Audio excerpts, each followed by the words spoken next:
মনে হচ্ছিল প্রকৃতি যেন নিজের শক্তি দেখাচ্ছে। দূরে মেঘের গর্জন শোনা যাচ্ছিল। হঠাৎ হঠাৎ বিদ্যুতের ঝলকানি।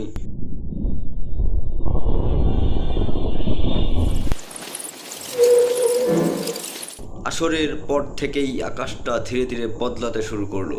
চারিদিকে কালো মেঘ জমে পুরো পরিবেশটাই অন্যরকম হয়ে গেল। আর বাতাসও ধীরে ধীরে ঠান্ডা হয়ে আসছিল। এই মুহূর্তগুলো ক্যামেরায় যতটা সুন্দর লাগে, বাস্তবে তার অনুভূতি আরো গভীর। গ্রাম বাংলার আকাশ এমনিতেই সুন্দর, কিন্তু ঝড়ের আগে এই দৃশ্য সত্যি মন ছুঁয়ে যায়। মাঝে মাঝে মনে হয় প্রকৃতির কাছে মানুষ কতটা ছোট।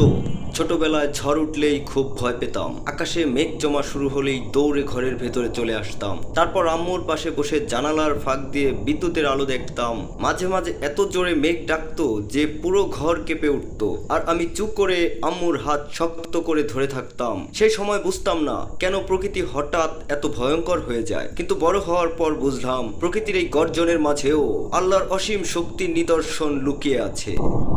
মানুষ পৃথিবীতে নিজেকে অনেক শক্তিশালী ভাবে, কিন্তু আকাশের এক গর্জনই মনে করিয়ে দেয় আমরা আসলে কতটা অসহায়। আল্লাহ চাইলে মুহূর্তেই সবকিছু বদলে যেতে পারে। তবুও ঝড়ের আগে এই মুহূর্তগুলো আমার খুব ভালো লাগে, কারণ এই নীরবতা, মেঘ আর বিদ্যুতের ঝলকানির মাঝেও এক অদ্ভুত শান্তি লুকিয়ে থাকে। মনে হয় প্রকৃতি তার নিজের ভাষায় আমাদের স্রষ্টার মহত্বের কথাই বলছে।